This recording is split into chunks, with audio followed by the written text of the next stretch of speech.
The man known to history as Nostradamus was born in 1503 as Michel de Nostradamus.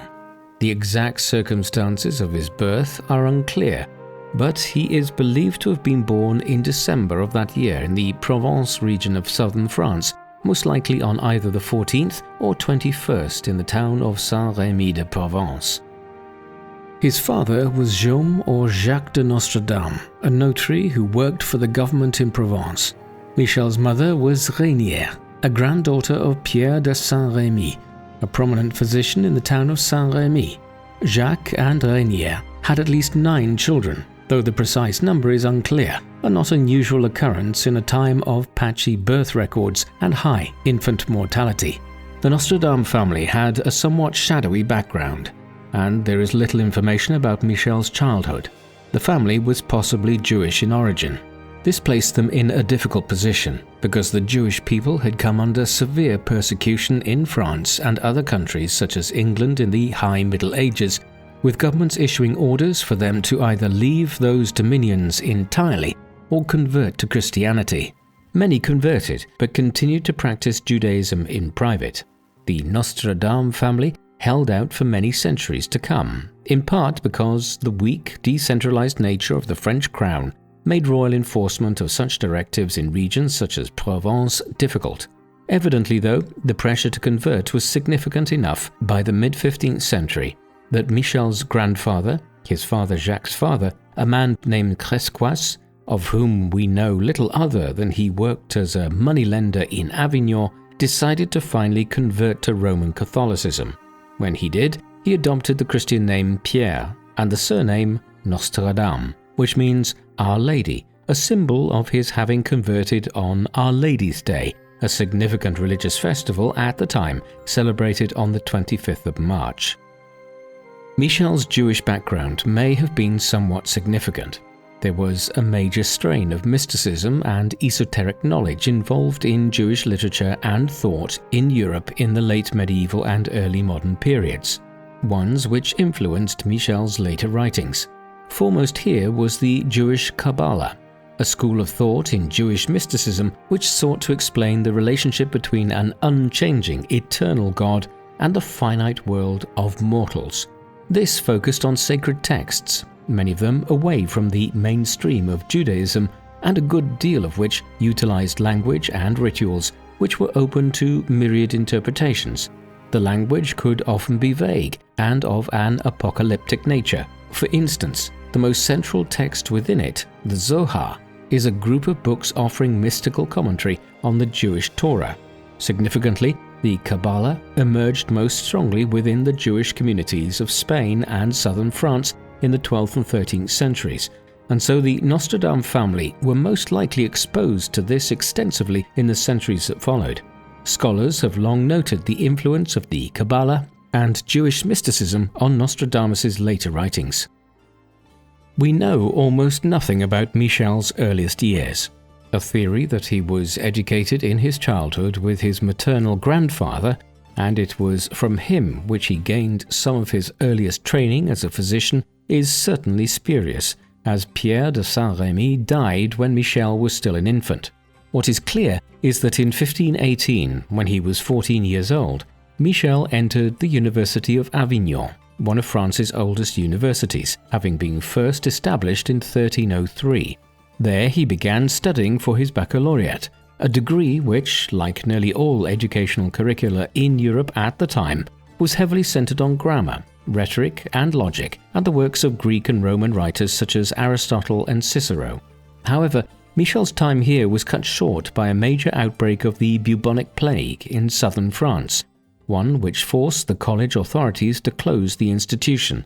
This was standard procedure at the time, and when major plague outbreaks occurred, those who had the means to do so tended to flee from cities and towns to rural areas to avoid the crowded urban settings in which disease proliferates. The closure of Avignon in the late 1510s inadvertently led to a formative period in Michel's life. He took the opportunity to begin traveling widely, and it was during this period, when he was moving around Western Europe, that he seemingly undertook much of his initial training as a physician in an informal capacity. Unfortunately, we have few precise details of what exactly he was doing during these years, or where he was undertaking his studies, but we can glean much by assessing the state of medical knowledge in Europe in the 1520s. This was a time prior to the medical revolution of the 17th and 18th centuries, when the first scientific assessment of how to treat ailments began to be undertaken. Instead, the treatment of illness in the 16th century relied to an overwhelming extent on practices with little medical efficacy, particularly bloodletting, the practice of drawing off a significant amount of blood from a sick individual. Owing to the belief inherited from Greek and Roman physicians such as Galen that the body's health was based on the balancing of humours such as bile, it was believed that bloodletting could serve to recalibrate the body humours. Elsewhere, medical practice was based on folk remedies and limited forms of surgery. A huge array of ailments, which we would consider minor today, could result in death in the 16th century owing to the unavailability of basic medicines such as penicillin and the fact that there would be no vaccines available for another 2.5 centuries. Given this, the medical knowledge which Michel would have acquired in the 1520s was as much based on folk remedies and sheer hope than it was on any hard science. The details of Michel's life become somewhat clearer in the late 1520s. He had evidently established himself as an apothecary in southern France at some point in the mid-1520s, and in 1529 he decided to acquire greater knowledge still in his field by attending the University of Montpellier. The University of Montpellier was home to one of the oldest formal medical schools in Europe, having been established here as far back as the 1130s, though this was predated by the medical school founded in Salerno in Italy in the 11th century. However, Michel's time here, like his sojourn at Avignon a decade earlier, did not last long. Within weeks, the college authorities at Montpellier had learned that he had worked as an apothecary prior to entering the university. This was a clear violation of the university statutes, which prohibited students from having previously engaged in a manual trade, at a time when Europe's universities were still the preserve of the affluent sons of the nobility and the gentry. Thus, just weeks after he arrived there, Michel was expelled from Montpellier. A copy of his expulsion order has survived and is found in the archives of the University of Montpellier to this day. While he would doubtlessly have seen his expulsion from Montpellier as a setback, Michel, who was still just in his mid-20s, seems to have taken the rebuff as a motivation to further his own personal studies and business. Thus, in the course of the early 1530s, he began to specialize as a plague doctor, the kind of physician who, in the early modern times, treated those afflicted by the monstrous bubonic plague. Though it is most usually associated with the apocalyptic Black Death outbreak of the 1340s and 1350s, one which killed upwards of 1/3 of Europe's people, the plague continued to strike at different parts of Europe with regularity over the centuries that followed. It was particularly common in southern France, which lay along the main trade routes between Italy and northern Europe, the passage of people through which often led to outbreaks such as that which closed Avignon when Michel was there in the late 1510s. Despite its virulence, methods for treating the plague remained limited, though the effectiveness of social distancing and quarantining were well known. Thus, the term quarantine itself derives from the Italian for 40, the number of days which ships were required to wait at anchor in the harbour of a port like Venice before unloading their goods, if they were coming from a region where there was known to be a plague outbreak. Michel's method for fighting the plague was the use of rose pills, which he devised himself. These consisted of a mix of rose petals, sawdust from green cypress trees, cloves, calamus, and line aloes. These by themselves would have been completely ineffective, but in tandem with his rose pills, Michel also directed individuals in a plague-impacted town or village to ensure that the bodies of those who died from the disease were quickly removed and buried, and that surfaces were washed and kept clean. He also recommended to people that they get plenty of fresh air, and, unlike the vast majority of his contemporaries, he didn't recommend bloodletting as a way of staving off the disease. Thus, While his rose pills were useless, Michel's prescriptions around sanitations were positive. These sanitation measures must have been effective, for in the early to mid-1530s, his reputation as a plague doctor grew around southern France, and he was regularly called upon by communities where disease had broken out to visit them and offer advice. In time, this ensured he became financially independent. For instance, when the plague broke out in Aix, the capital of Provence, in the late 1530s, Michel headed there and helped the city authorities stop its spread. They subsequently rewarded him with a pension for life for his services. Michel had also married by this time. In 1531, he had taken up an offer presented to him by Jules César Scaliger, an Italian physician who was living in the town of Agen in southwestern France. Once there, Michel married a local woman whose name was possibly Henriette d'Ancos. They quickly had 2 sons together, but the marriage ended in tragedy when Michel's wife and 2 children were themselves carried off by a plague outbreak in 1534. It may have been his personal tragedy that caused him to redouble his efforts at developing methods of stopping the virulence and spread of plague, and his time at Agen was significant for other reasons. Scaliger, who had first invited him to the town, was a formidable scholar with a reputation throughout Europe, one who had engaged in debates in print with Desiderius Erasmus, the leading European scholar of the first half of the 16th century. Thus, while in Agen, Michel was able to make use of Scaliger's extensive library. While we cannot be sure what he read here and how it influenced his subsequent writings, doubtless anything he was perusing in print during these years could be viewed as an influence on Michel's subsequent written works. In 1538, an event was to occur which would influence the course of much of the rest of Michel's life, and without which we may never have heard of him today. That year, he was accused of heresy in France. This was a dangerous time to be seen as a heretic. The Protestant Reformation had swept across Germany and was beginning to infiltrate large parts of Western Europe, France included. Fearful, no doubt, of extraordinary punishment, Michel did not attend his trial and effectively went on the run.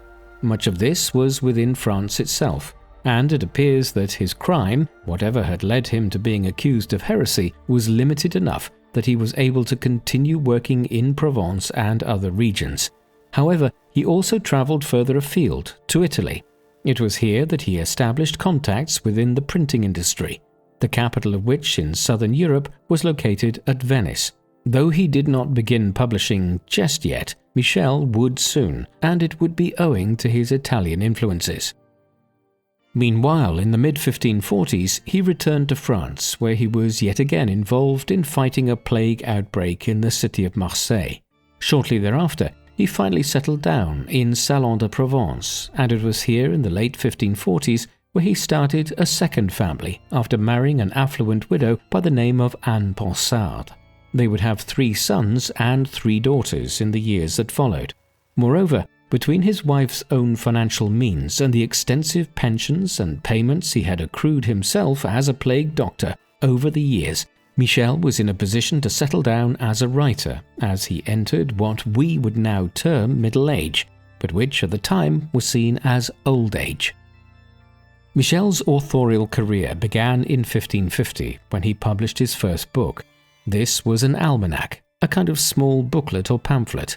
These short and cheap publications were the foundation of the publishing industry in 16th century Europe, a time when full books were still expensive to produce, but small 8, 16 or 32-page booklets could be mass-produced quickly and sold for a reasonable price.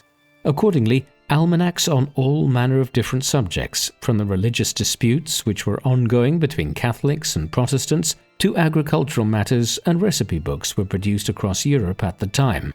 Almanacs were a kind of subgenre which offered information on a subject relevant to that year. Michel's first one was on astrological predictions, and he was inspired to write it after visiting Italy again and meeting with his acquaintances in the publishing sector there. Here he took the decision to Latinize his name and identify himself as Nostradamus on the cover, a flourish of showmanship which would have enduring implications. The almanac was a commercial success, and in the years that followed, he continued to publish at least one on an annual basis. Unfortunately, despite the fact that they sold well at the time, copies of these have generally not survived down to the present day, and it is generally not possible to determine how Nostradamus's prophetic writings evolved in the early 1550s from the almanacs into what would later become his more well-known prophecies. We do know the general structure of the almanacs. These consisted of 12 four-line long poems or quatrains, ones which offered predictions for the coming year, couched in rhyming language. These were written in vague, esoteric, almost secretive language of a kind which was certainly of interest and peculiar to the mid-16th century reader, and which also had the added advantage of being open to a very wide interpretation. They were instantly popular, and as they were, Nostradamus determined that they were a good format for him to continue writing in. Thus, even as he was producing his annual almanacs in the first years of the 1550s, he was also conceiving of a much more extensive project, where hundreds of quatrains would be written on a vast array of supposed future events that would occur in Europe and beyond. He was encouraged in this by his growing reputation as a clairvoyant and mystic in southern France during the 1550s, and as his almanacs became well known, it was common for wealthy French nobles, merchants, and members of the gentry to seek him out for his thoughts on their affairs and what the future might hold. Then, eventually in 1555, he published the first section of his great work, which he termed the Centuries originally, but which he eventually named the Prophecies, and published the first volume of as Les Premières Centuries, ou Prophéties, at the city of Lyon that year. The Prophecies consist of 942 quatrains spread over 10 centuries. This was the cumulative amount which was eventually brought together and published as a single edition in 1568, shortly after Nostradamus' death. However, the publication history was fragmentary, and the first edition in 1555, for instance, was restricted to 353 quatrains and a preface. Much like his almanacs, these were rhyming, four-line poems, which offered highly ambiguous prophetic statements about what might occur in the future.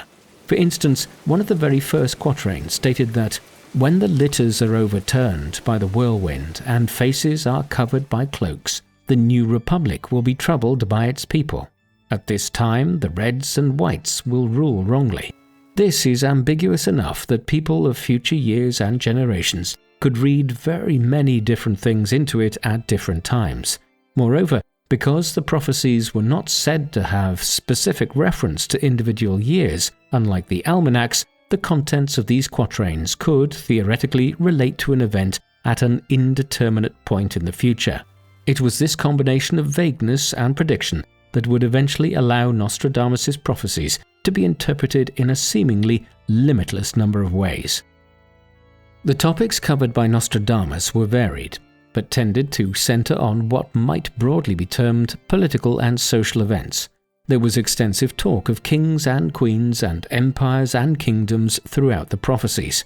Much of it was also historically rooted, with reference either to people and places from the distant past or to the passage of time beyond Nostradamus' own time of writing, as one would expect from a work of prophetic rhymes. An indicative passage was the following towards the end of the first century of quatrains. "At the time, Cyprus will be frustrated of its relief by those of the Aegean Sea, old ones slaughtered, but by speeches and supplications, their king seduced, the queen more." Elsewhere, famous heroes of the ancient world such as Hannibal, the great Carthaginian general who marched with elephants over the Alps at the start of the Second Punic War with Rome in the 3rd century BC, is mentioned. Other passages mention Greek and Roman gods and goddesses frequently, while Nostradamus was also preoccupied by weather cycles and the movements of fleets on the great seas. Unsurprisingly, he was fascinated by wars and natural disasters, and the prophecies are effectively an endless catalogue of awful events and periods of turmoil yet to come in human history. The geographical range of the prophecies was very considerable. Editions of the book which were printed included subtitles such as represents part of what is now happening in France, in England, in Spain, and in other parts of the world, indicating that Nostradamus perceived his work as relating to events which would occur well beyond the parochial concerns of southern France. For instance, place names which are given in the text include references to parts of Scandinavia, the Mediterranean, the Black Sea, Eastern Europe, and the Ottoman Empire, which at the time had grown to encompass much of the Balkans, Middle East, and North Africa. Some of this was indicative of the times Nostradamus was living in.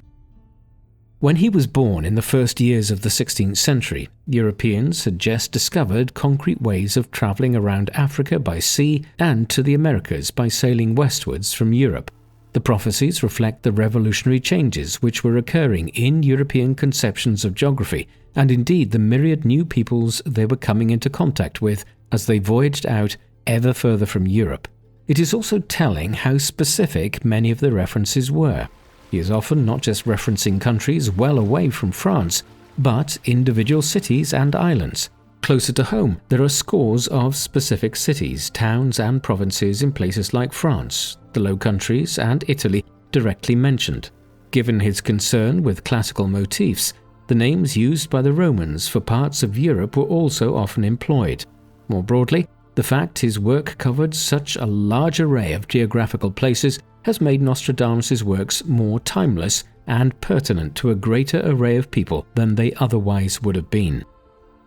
As esoteric as Nostradamus' writings were, hundreds of years of scholarship on the prophecies has revealed that they were written in a fashion which drew extensively on specific sources. For instance, Nostradamus was often anxious to mimic events surrounding kings, queens, warlords, kingdoms, and empires in his quatrains, with talk of plagues visiting empires such as Rome, rulers being overthrown, and great changes striking republics and kingdoms. In order to acquire inspiration for how he wrote these quatrains, he delved deeply into classical history, reading works like The Lives of the 12 Caesars, written by the Roman historical biographer Suetonius, and the comparative historical biographies of eminent Greeks and Romans, composed by the 2nd century AD Greco-Roman historian Plutarch. Elsewhere, he consulted more contemporary prophetic works by religious figures, such as the writings of Girolamo Savonarola, a Dominican friar who established a brief-lived theocracy in the city of Florence in Italy in the 1490s. We know this because the very earliest stages of the prophecies contain a series of biblical quotes which are written in an almost identical order to how Savonarola had used them in a text he wrote over half a century earlier. The similarity in the choice of biblical quotes and their arrangement is too similar for it to have been coincidental.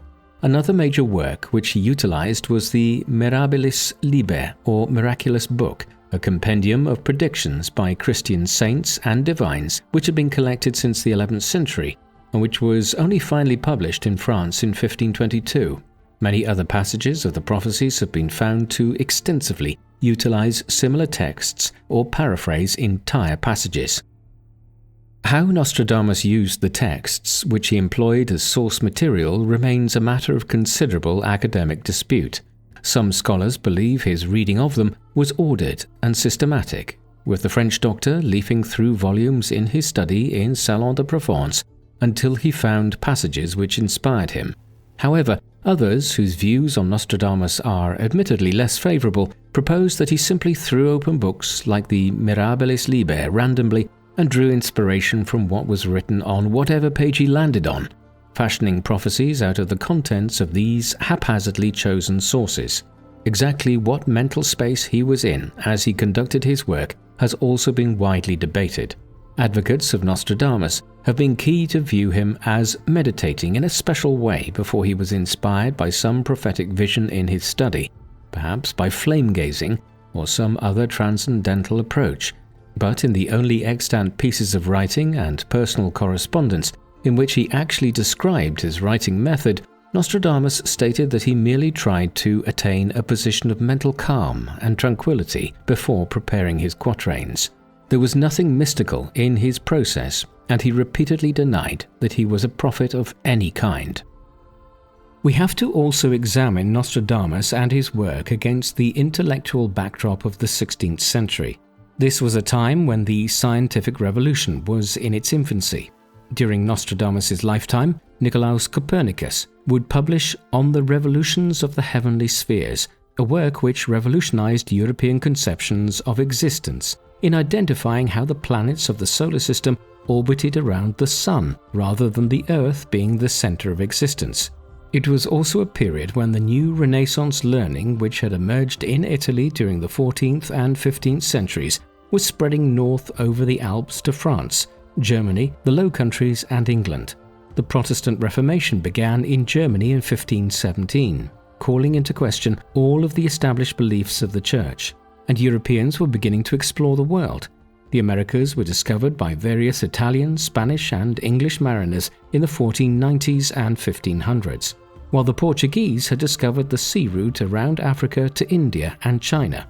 In the early 1520s, when Nostradamus was just entering his adult years, the first circumnavigation of the globe was accomplished by a Spanish expedition led initially by Ferdinand Magellan.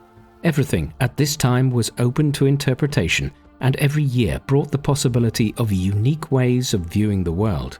Such a world was conducive towards individuals like Nostradamus producing prophetic and esoteric or secretive works of the kind that he did.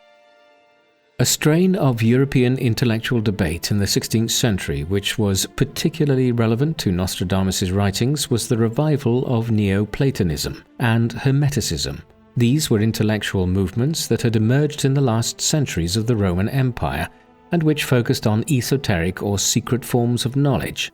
For instance, Hermeticism, the name of which was taken from the late antique movement associated with the fabled scholar Hermes Trismegistus, focused on areas of study like magic, astrology, and alchemy. These were real subjects of scholarly dispute in Europe in Nostradamus' time, and formed the basis of the scientific studies of many scholars like Giordano Bruno, a 16th century Italian scholar who blended astrology, proto-science, Hermeticism and Neoplatonism together in his work, and Sir Walter Raleigh and John Dee in Elizabethan England, each of whom were looking to find the philosopher's stone, the substance which it was believed would allow individuals to turn any substance into gold. Hermeticism, Neoplatonism, astrology and prophetic writings were all part of the mainstream of intellectual discourse in 16th century Europe, and Nostradamus was very much writing within this tradition. Our own scientific age might look about these forms of inquiry as backward or primitive today, but the reality is that this open-minded form of intellectual exploration was a key element of the development of the scientific revolution. Thus, Nostradamus was writing at a time when individuals such as himself, with a background in medicine and proto-scientific inquiry, were often incorporating astrology, prophecy, and other forms of esoteric knowledge into their writings.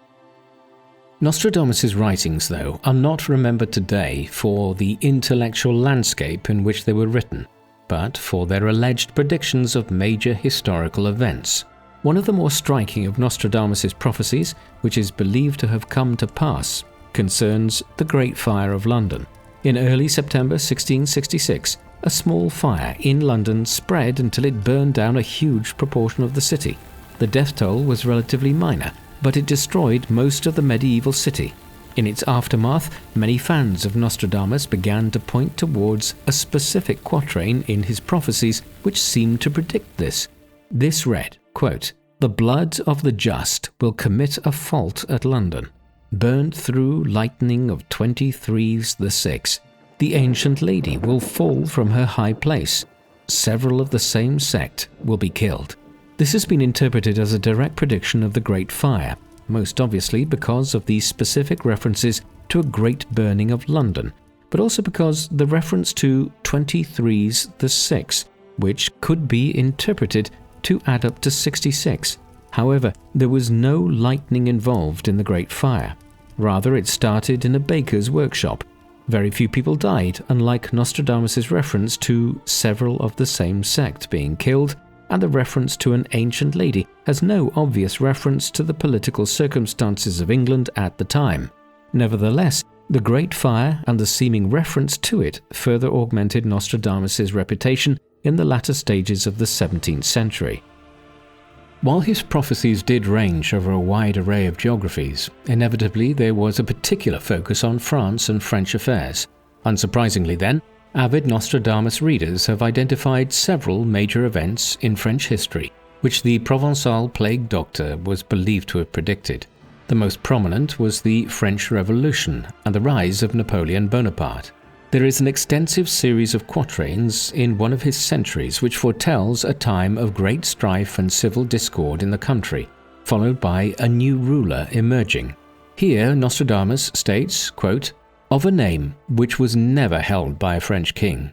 Never was there so terrible a thunderbolt. Italy, Spain, and the English tremble." This certainly fits with Napoleon. He came from a Corsican family of a middling social class, one which was actually more Italian than French, and which had never been anywhere near ruling France in the past. His wars did involve England, Italy, and Spain, and the Spanish peninsula became a key centre of the Napoleonic Wars from the mid-1800s. However, the skeptic might note that times of civil strife usually result in the emergence of entirely new ruling dynasties, while Italy, Spain, and England, as three of France's immediate neighbours, would be the most likely to end up at war with France.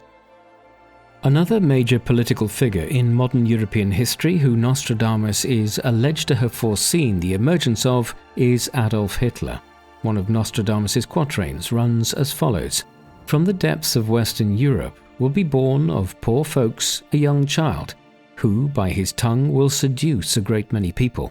His fame will spread to the Orient." The more extended section within the centuries explains how this individual will engage in villainous, wicked, infamous oppressions, and also refers to an adulterine dame, which proponents of the view that Nostradamus predicted the rise of the Third Reich suggest is a coded reference to Nazism. The section ends by referring to the earth being rendered a horrible black in countenance as a result of the actions of this individual and his followers. A whole slew of other quatrains are also noted as being relevant to the general course of the Second World War. For instance, one section which refers to a large mastiff being driven from a city and then surprise at an alliance which is formed could be read as referring to England being driven from France and Paris in 1940 and the somewhat unusual nature of the alliance which was briefly agreed between Nazi Germany and Soviet Russia between 1939 and 1941. Elsewhere, Nostradamus is believed to have predicted the nuclear bombings of the Japanese cities of Hiroshima and Nagasaki in August 1945 at the very end of the Second World War. The passages are admittedly very tenuous. For instance, Nostradamus stated, quote, "Within two cities there will be scourges, the like of which was never seen," while elsewhere he foretells within the same quatrain that famine within plague will occur. Some have viewed the latter phrase to be a reference to radiation sickness. In any event, the reference to two cities has a long-standing literary significance, stretching all the way back to the Old Testament, and Nostradamus' decision to use this phraseology was not unusual. Other quatrains, which are entirely vague, have been applied to prominent political events. 18 years after Hiroshima and Nagasaki, when President John F. Kennedy was assassinated in Dallas, Texas, many individuals noted the significance of Nostradamus' statement that, quote, "From on high evil will fall on the great man." Others noted that the same quatrain went on to state, "A dead innocent will be accused of the deed." These are wholly vague passages, and belief in the idea that they refer to JFK's assassination assumes that Kennedy was both a great man and that Lee Harvey Oswald, his supposed assassin, was innocent of the crime. Surely, one of Nostradamus' most famous prophecies concerns his supposed prediction of the attacks on the Twin Towers of the World Trade Centers on the 11th of September 2001 by Al-Qaeda. It is hard not to see why. The relevant quatrain states that, quote, "Two steel birds will fall from the sky on the metropolis. The sky will burn at 45 degrees latitude. Fire approaches the great new city. Immediately a huge scattered flame leaps up.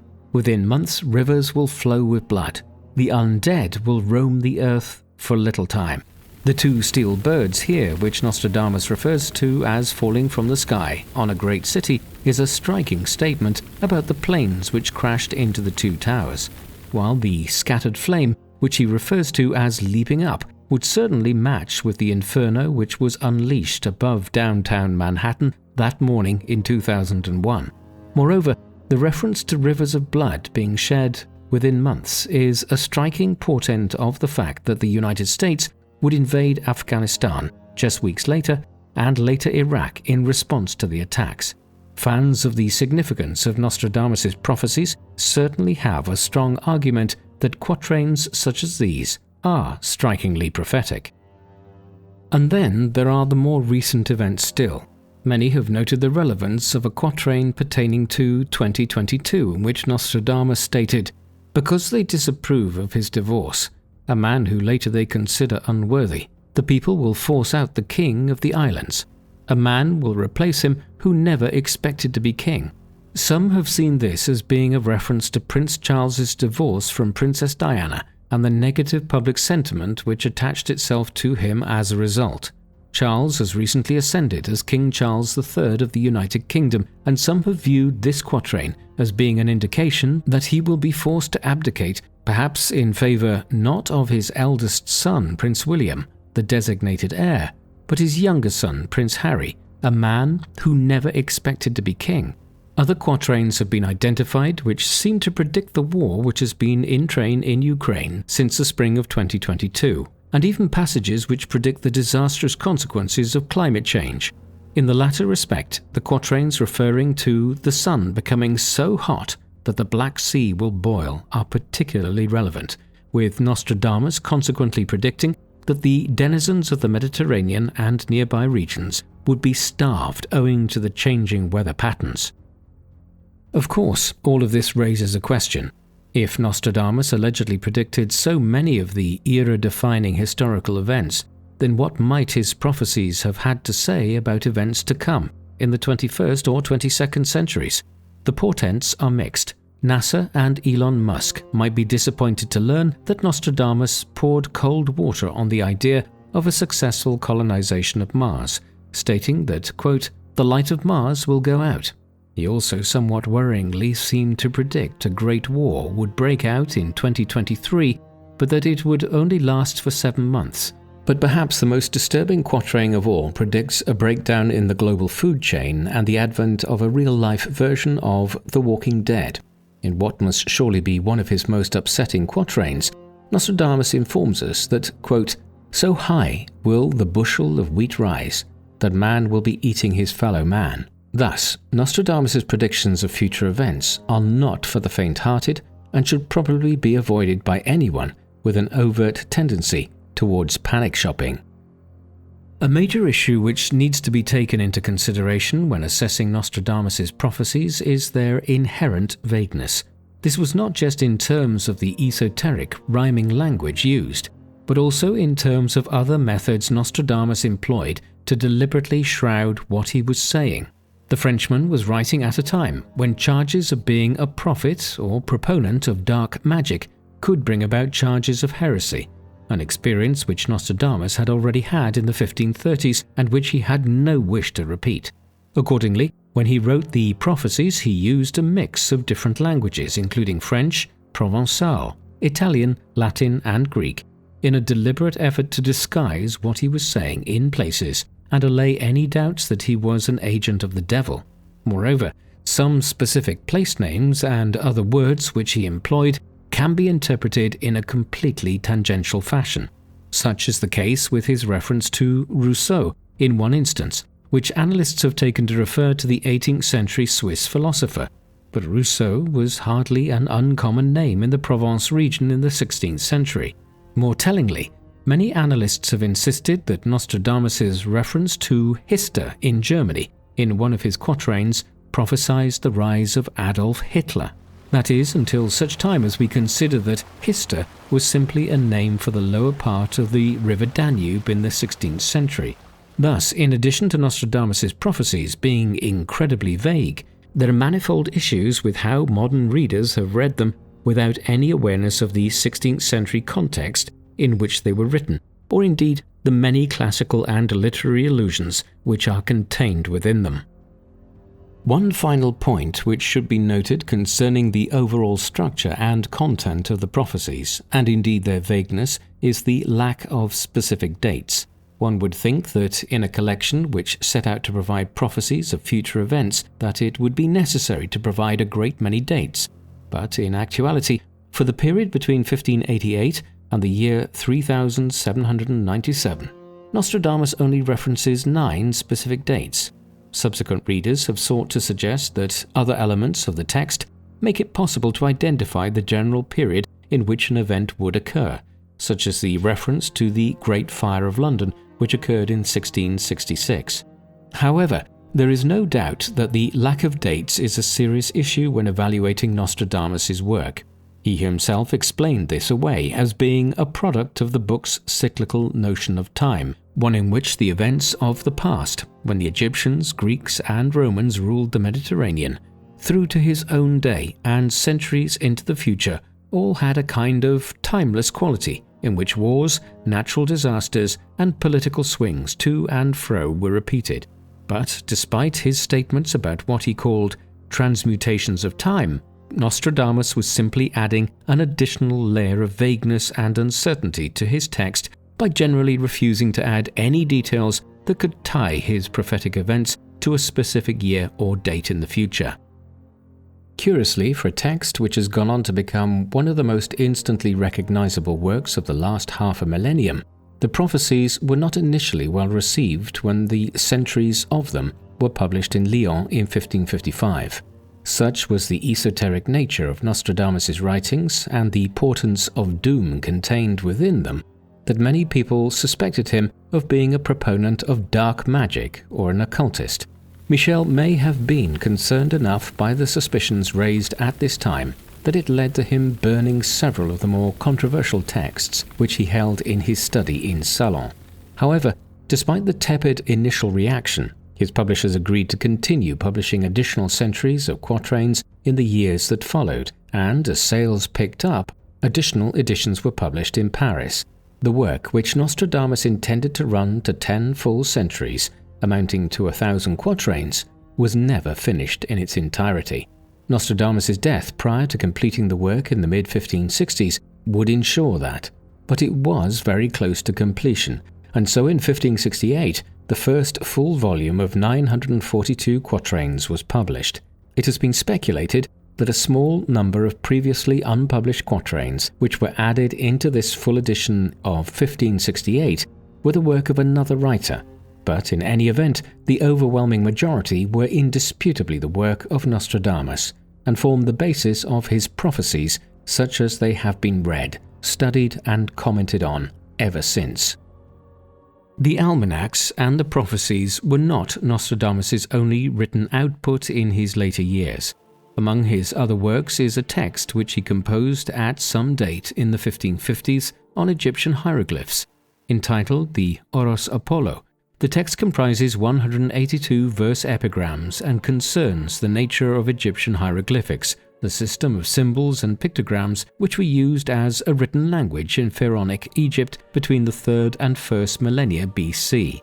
Nostradamus' work was almost entirely based on the Hieroglyphica, written by Horapollon of Mantius, a Greek scholar who lived in Egypt in the 5th century AD at a time when the Eastern Roman Empire still held sway here, and Alexandria, the capital of Egypt in the north of the country at the time, was still one of the world's great centers of learning, though in decline. Nostradamus had presumably relied on a translation of Horapollon's work from Greek into Latin, which had been completed some years earlier by a French scholar by the name of Jean Mercier. Nostradamus did add some of his own commentaries briefly throughout the text. What is unusual about these is that, to the world of 16th century France, ancient Egyptian hieroglyphics were a complete mystery. They would not be translated successfully until the 19th century, following the discovery of the Rosetta Stone by Napoleon's forces in Egypt at the end of the 1790s. It is interesting, though, that the French astrologer and seer, whose writings were so consumed with esoteric knowledge, showed an interest in a secret, indecipherable language of the ancient past.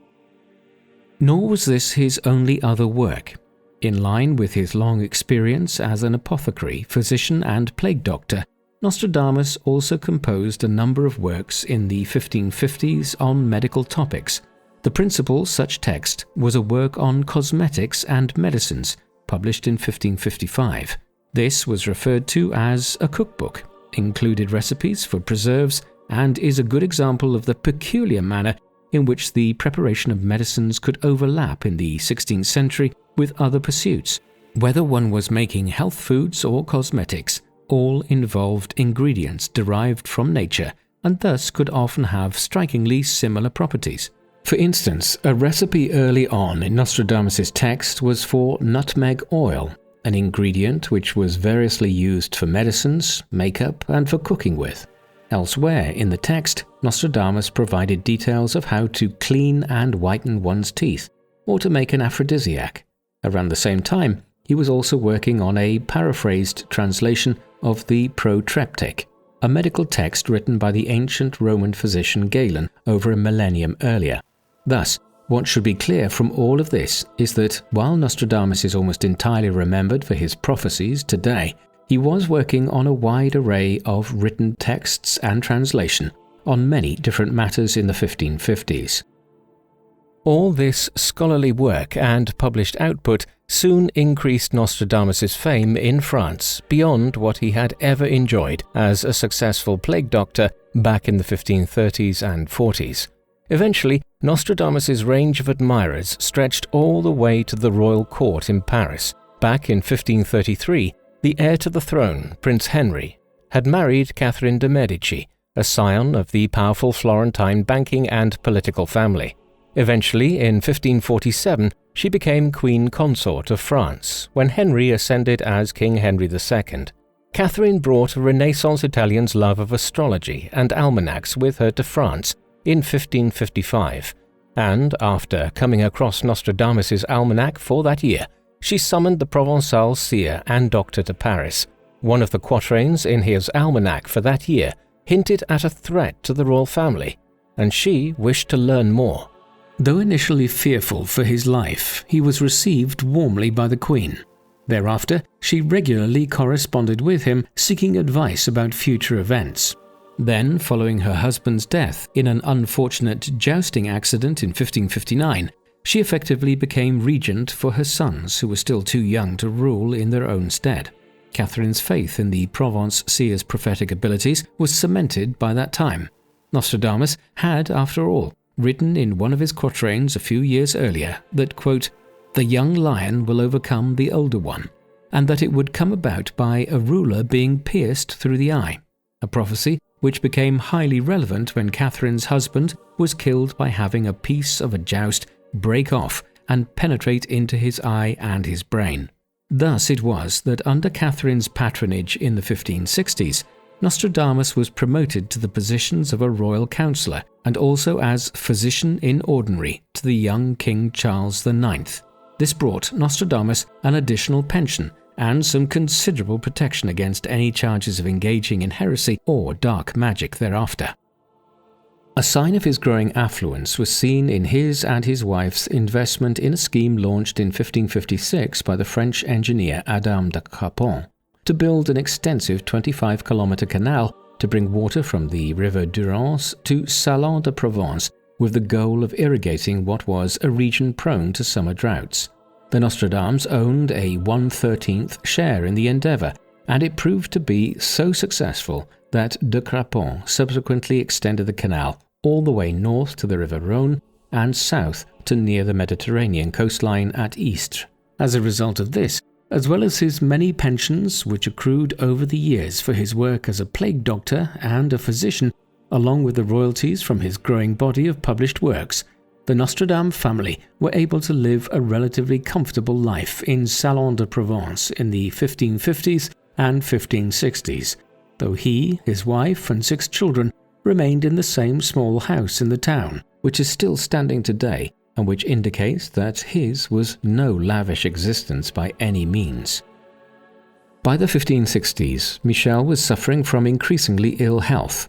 His primary affliction was gout, a type of arthritis which manifests in periodic bouts of painful inflammation of the joints.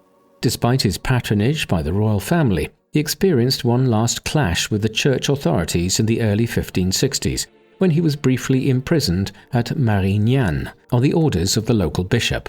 However, this was not on account of any charges of heresy or occultism, but rather because he had failed to acquire the necessary permission from the local church authorities before publishing one of his almanacs. Such permissions were increasingly necessary in a country where the church authorities were anxious to screen any works for hints of religious dissent, as France descended into a series of religious wars in the early 1560s, which would last for the next 4 decades. By the mid-1560s, Nostradamus' illness had deteriorated to the point where his gout was causing edema, a disease which results in major fluid retention and then swelling around the body, and which, in a chronic state, can severely impact on one's mobility. In the summer of 1566, his situation had deteriorated to the extent that he put his legal and financial affairs in order through his will. His estate, which he bequeathed to his wife and children, was substantial, though not lavish. He died shortly afterwards, either on the night of the 1st of July 1566 or the early morning of the 2nd. The story, which was related afterwards, that he had told his private secretary Jean de Chavigny the evening beforehand that he would not find him alive at sunrise, seems a little too good to be true, though no doubt such a prophetic prediction of his own demise did nothing to harm sales of the first full edition of the Prophecies when it appeared 2 years later. He was buried in the Franciscan church in the town of Salon. Nostradamus' tomb has had a strange afterlife which has reflected the Provençal prophet's own rather peculiar afterlife as a writer. When he died in 1566, he was interred standing upright in the church of the Cordeliers of Salon in Salon de Provence. There he rested for over 130 years, until in 1700 the town council determined to move his body to a more prominent crypt in recognition of his lasting fame. During the process of doing so, a necklace was found on his skeleton bearing the inscription 1700. The townspeople quickly reinterred him following this ominous revelation, the details of which may have been elaborated. He rested again for 91 years before a group of soldiers from the French Revolutionary period drunkenly broke into his tomb in 1791.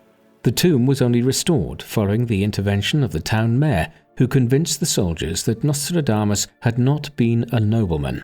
Nostradamus had the last laugh, however, as he had once foretold that evil will come to the man who opens the tomb. The soldiers were apparently attacked by some counter-revolutionary forces not far from Salon, and killed to a man. It is a fitting end to the strange intersection of fate and the prophecies of Michel de Nostradamus. Over the centuries, views regarding Nostradamus' reputation have varied markedly. For much of the time since his death in 1566, attitudes towards his writings were positive. For people living through the calamities of the wars of religion in the 16th and 17th centuries, his talk of kingdoms experiencing disaster after disaster resonated. His reputation was enhanced following the Great Fire of London, which was noted as being a first major event that he clearly seemed to have predicted. Unsurprisingly, new editions of the prophecies continued to appear. There have been over 200 editions of the work since the 16th century in many different languages, and it is one of the best-selling books of the last 5 centuries by this standard. Sales were particularly strong during periods of crisis, when fans of the French plague doctor dipped in and out of his writings in search of supposedly prescient remarks on coming misfortunes. This high regard for Nostradamus reached its peak in the 20th century, when his writings were picked up on as having predicted Hitler, the nuclear bombs, and the Kennedy assassination. Quacks emerged in tandem with authors of books on Nostradamus making claims that they could communicate with the Frenchman from beyond the grave through hypnosis. Many 20th century books on him were reflective of the interest in dark magic and occultism that peaked between the 1960s and 1980s. As well as this, elements of Nostradamus' life story became exaggerated or entirely fabricated. Recently, a more stark realism has set in, and several studies have appeared since the 1990s, which attempt to refute the idea of Nostradamus as a genuine prophet and instead highlight the vague, unspecific nature of his predictions. Today, Nostradamus is a major figure in popular culture. Very few people have ever sat down to read a copy of his prophecies, yet at the same time, very few people are unaware of who the 16th century French prophet was. His name conjures up the idea of a long-lost seer who predicted regular periods of doom gripping humanity in centuries to come. Accordingly, his imprint on popular culture is extremely wide, with dozens of best-selling books having been written on the Provençal astrologer, as well as hundreds of television shows and documentaries relating to his prophecies and how they have been interpreted. Several films have even been made about Michel de Nostradamus, including a short film nominated for an Academy Award in 1941, and a feature-length documentary narrated by Orson Welles in 1981. The title of the latter, The Man Who Saw Tomorrow, gives a flavor of how Nostradamus is usually depicted in modern popular culture. More recently, the French plague doctor has even popped up as a figure in the Assassin's Creed series of video games, with a character having to solve a series of riddles in Paris allegedly created by Nostradamus. Thus, the ways in which Nostradamus has featured in popular culture down to the present day is as varied as the manner in which his writings can be interpreted. Michel de Nostradamus' writings have certainly fascinated readers for centuries. His life story itself is rather less examined, and indeed, as we have seen, there are substantial sections of it for which there is an almost total lack of detail, particularly so in his earlier years. What is perhaps most striking about what we do know about him is that he did not have any special background at all in astrology or the dark arts of any kind which would have facilitated his writings. Rather, his principal profession during his working life was as a physician and a plague doctor. He acquired quite a considerable reputation for his work in southern France, but in reality his abilities in this field were more to do with his common-sense approach to sanitation than any alleged efficacy conveyed by his rose pills. But what was perhaps more notable about his work as a plague doctor was that it afforded him enough financial success in the 1530s and 40s that he was able to dedicate himself largely to writing in the 1550s and 60s. Secondly, it led to him travelling widely and coming into contact with scholars who broadened his literary range. But thirdly, and perhaps more importantly, this life as a plague doctor who saw death and devastation wherever he went must have imbued Nostradamus with a deep sense of foreboding and dread, or certainly, at least, a preoccupation with death and destruction. This preoccupation is surely the most defining characteristic of the prophecies. A casual reader of the hundreds of quatrains which Nostradamus published in the 1550s and 60s will not be greeted by an overtly positive array of rhymes, but rather continuous portents of death, hell, destruction, fire, droughts, famines, and plagues. This was Nostradamus's stock and trade, and surely what has held the attention of so many people ever since. Had he written hundreds of quatrains on topics such as boat building or dressmaking, they would most likely have been forgotten about a long time ago. But the preoccupation with death and destruction, along with the inherently vague and esoteric manner in which the prophecies were written, have ensured that they have survived the test of time. Nearly 5 centuries after they were written, men and women still pore over the quatrains of doom, seeking hints and predictions of future apocalyptic events. And such was the manner in which Nostradamus wrote his verse that given a long enough time, an event can nearly always be found to correspond to a passage. What do you think of Nostradamus? Do you think his writings were prophetic, or were they just ambiguous enough that subsequent generations have been able to read an enormous amount into them? Please let us know in the comments section, and in the meantime, thank you very much for watching.